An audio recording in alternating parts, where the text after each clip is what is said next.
Hi, to set a live photo as wallpaper on iPhone, firstly go ahead and open Settings.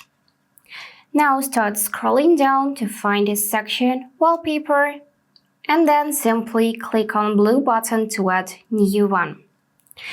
So after that, you need to pick your gallery on top by clicking it like this.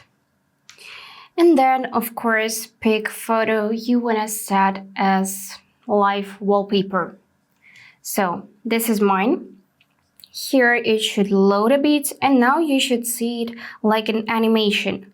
But if not, click on this icon and here is the animation. So now you can of course adjust font and the color, add widgets, change controls.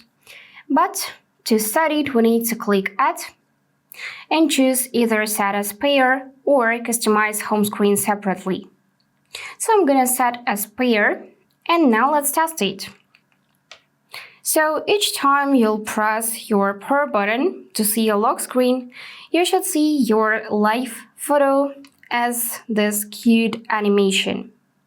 And also if you unlock it to add it, on top you will see this mark in live photo. And that's it for today. If this video was helpful, please subscribe, like and comment. And I wish you all the best. Bye bye.